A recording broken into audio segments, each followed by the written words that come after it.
Bienvenue dans ce cours sur le climat futur. Nous allons voir comment prévoir les changements à venir. Selon l'horizon de temps, on va utiliser différentes approches et outils pour étudier l'évolution du système.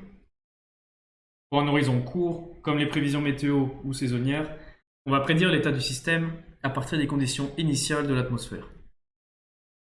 Pour un horizon long, comme une décennie ou un siècle, on va étudier l'évolution du système selon des conditions imposées. Dans notre cas, on va surtout s'intéresser aux changements à long terme, donc aux projections climatiques. Les modélisateurs du climat s'amusent à faire beaucoup d'expériences différentes avec des modèles variés de la Terre pour étudier les climats passés, présents et futurs. Par exemple, on valide les modèles en faisant simuler le climat récent et en comparant à des observations du système. Ces mêmes modèles sont ensuite utilisés pour simuler le climat futur selon différents scénarios représentant des versions de la société humaine. Par exemple, selon comment on va évaluer la population, l'économie et la quantité de gaz à effet de serre émise vers l'atmosphère. Avant de passer aux projections, voyons d'abord les types d'incertitudes du climat futur. Il y a d'abord la variabilité naturelle du système, cause majeure d'incertitude à court terme. On peut l'explorer en partant de conditions initiales différentes. Ensuite, la façon dont les modèles représentent la Terre est une cause majeure d'incertitude à moyen terme. Pour cela, on peut comparer les résultats entre différents modèles. Enfin, l'effet des scénarios sur le changement climatique est une source majeure d'incertitude à long terme. Pour cela, on peut comparer les simulations selon différents scénarios. Avec tout ça en tête, passons maintenant aux projections du climat futur. D'abord le réchauffement, qui augmente avec les émissions en gaz à effet de serre. De même pour la pluie, et de même pour la fonte des glaces. La même chose se produit pour les océans qui continuent de s'acidifier et désoxygéner. D'ici à la fin du siècle, le niveau marin pourrait monter d'un demi-mètre à 1,5 m, ce qui retrace beaucoup de traits de côte. Au-delà du XXIe siècle, le niveau marin va encore monter de plusieurs mètres.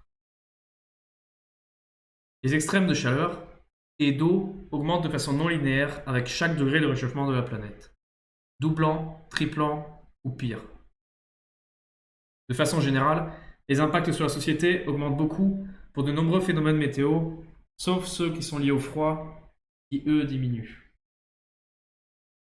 Si on est confiant dans plusieurs changements qui sont prévisibles malgré les incertitudes, d'autres changements du système climatique restent plus incertains. Par exemple, la compréhension scientifique de la thermodynamique du système est bien meilleure que celle de la dynamique. Et les changements globaux sont généralement mieux compris que les changements régionaux ou locaux. Ceci, surtout parce que ces aspects ne sont pas assez bien représentés dans les modèles de simulation du climat. Enfin, il reste des cartes joker dans les systèmes climatiques. Ce sont les aspects du système qui, dans le passé lointain, ont joué un rôle important dans des transitions relativement brutales du climat de la planète. D'abord, les rétroactions. Elles peuvent amplifier ou amortir un changement initial dans le système. Par exemple, le réchauffement fait fondre la neige et la banquise, ce qui réduit l'albédo de la surface.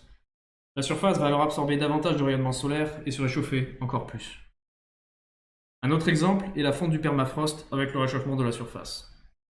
Cela relâche du méthane vers l'atmosphère et augmente l'effet de serre. Ensuite, les points de bascule. Ils peuvent faire passer un élément du système d'un état à un autre. Par exemple, la fonte des calottes glaciaires au Groenland et en Antarctique de l'Ouest aurait d'énormes répercussions sur la circulation océanique. La crainte est que des rétroactions et points de bascule nous fassent perdre la main sur le système climatique. C'est-à-dire que le système continuerait tout seul de se réchauffer. On estime qu'il reste encore de la marge avant de passer de tels seuils, mais ces aspects restent incertains. Et en général, l'incertitude joue contre nous.